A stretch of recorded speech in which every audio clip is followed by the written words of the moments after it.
Mr. Rogers from Michigan for 5 minutes. Thank you, Mr. Chairman. Good morning, and thank you for your time today. Mr. Chairman, we all know that the Internet regulation in your order regulates Internet service providers, but how does this impact content providers from discriminatory actions? Are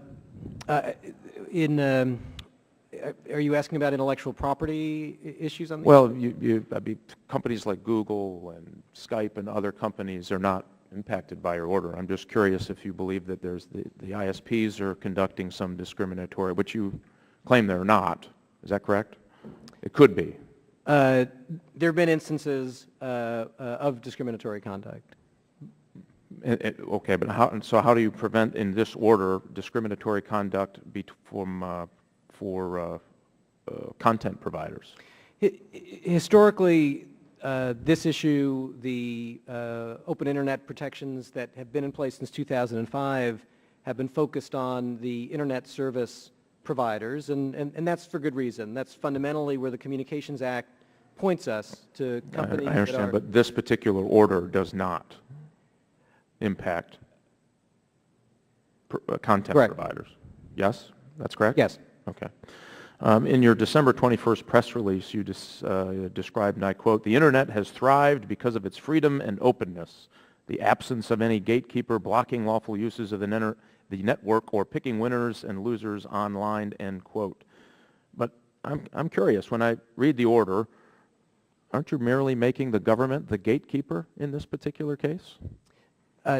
None at all. With respect, I don't think that's what we're doing. We're simply saying that certain conduct by the companies that do control access to the Internet aren't consistent with Internet freedom and shouldn't be permitted. And which companies means you're the gatekeeper because you're the sole determinant of that. Mr. McDowell, you wrote a dissenting opinion that basically, I don't think you used the word gatekeeper, but can you help me understand? I clearly believe that's the government is going to make those decisions about who is and who is not on access. It all boils down to the word reasonable and how 3 FCC commissioners will define that term on a case-by-case basis. So when we talk about the price tiering, for instance, there are some advocacy groups who have pushed for net neutrality rules who are worried about price tiering as somehow being discriminatory, and it is discriminatory, but not in the bad sense. What this actually does, it allows low-income users, for instance, to have a price they can afford for, let's say, wireless services provided by Metro PCS.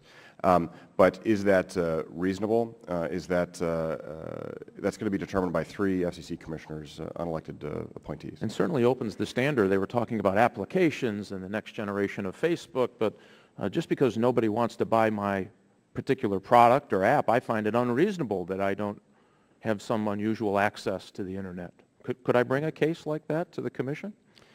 I think under the logic put forth in the order, the Commission has boundless authority, and you could bring such cases. The Commission basically says it has authority for direct economic and indirect economic regulation, but is choosing not to go to certain places. But it could, it says in the order. I have met no inventor of any application that didn't think that this was the one that should make it. That's why we have thousands and thousands of applications, and I am stunned by these very polite terms of light touch, of regulation. But what we were doing is creating the government as the gatekeeper for the Internet for the first time in its history after it has exploded with innovation.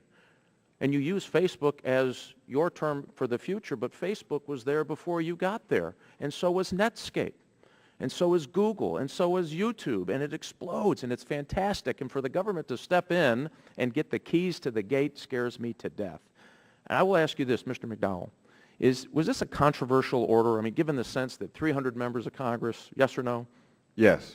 Have you ever seen in your time, actually I'm going to ask Mr. Copps, you've been there 10 years, have you ever done such a controversial order the week before Christmas at the change of a Congress when there was going to be a power switch in the body? I mean, that's a lot going on, a lot of chaos.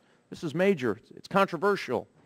Have you ever seen that in your 10 years on the Commission? Yes, I have. I've seen really? it a couple of times with regard to media ownership, the newspaper broadcast cross-ownership, a number of other things where we were on. So we were in such a hurry that you didn't feel you needed a full market survey? Yes, sir.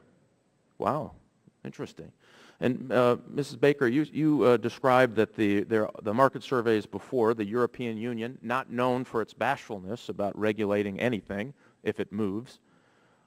What was their determination on regulation of the Internet in relation to this? The European Union took a look at this and actually said what we need to do is have a very consumer-friendly transparency approach so that if there is a problem there, we would be able to address it. So in some regards, we took a much more regulatory approach than the European Union. Wow. So the French even argued that we have gone too far. Interesting. I see my time has expired. I would look Time forward has to another expired. round of questions, Mr. Now Chairman. turn to the gentleman